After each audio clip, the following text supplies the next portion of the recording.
Ganitong luto naman sa ampalaya, talagang wala kang malalasahang pait. Maglagay muna ako ng mantika sa kawali at painitin at igisa ko na yung bawang.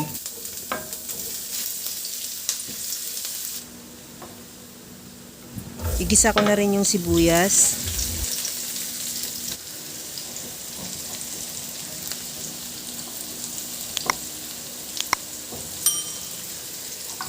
Ilagay ko na rin yung kamatis. Bali 3 pirasong kamatis ang ilagay ko dyan dahil masarap talaga pagka maraming kamatis. Ihalo lang hanggang sa maluto talaga yung kamatis, yung lumalabas talaga yung kulay. Timplahan ko na ng asin at paminta.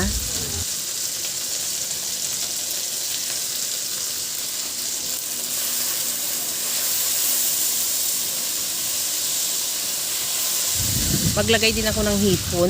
Kahit ano naman, kung gusto mo nang may sahog, pwede naman giniling na baboy o kaya giniling na manok.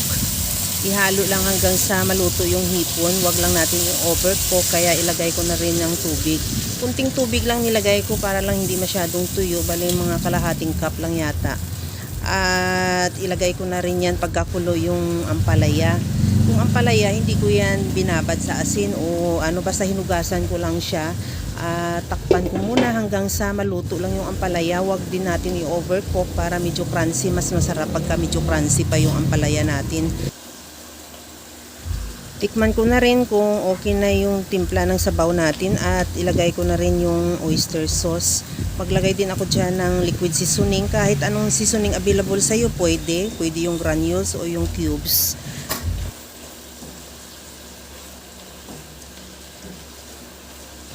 Okay na tong ating ampalaya. Maglagay na ako ng itlog. Bali, 2 pirasong itlog. Babatihin ko lang. Depende sa'yo. Kung gusto mo ng maraming itlog, pwede mo naman dagdagan. O kung gusto mo naman kunti lang, pwede naman bawasan. At ihalo hanggang sa maluto lang din yung itlog. At pagkatapos yan, okay na yan. Ready to serve na yung ating napakasarap na ginisang ampalaya with hipon. Kaya mga kalasa, kung nagustuhan mo yung ating video, please like na lang at pakishare na rin sa inyong mga friends. At kung bago ka pa lang sa aking channel, subscribe na at i-click mo na rin ang bell button para sa mga notification. Okay na tong ating napakasarap na ginisang ampalaya, ready to serve na. Hanggang sa muli mga kalasa, thank you for watching. Bye-bye!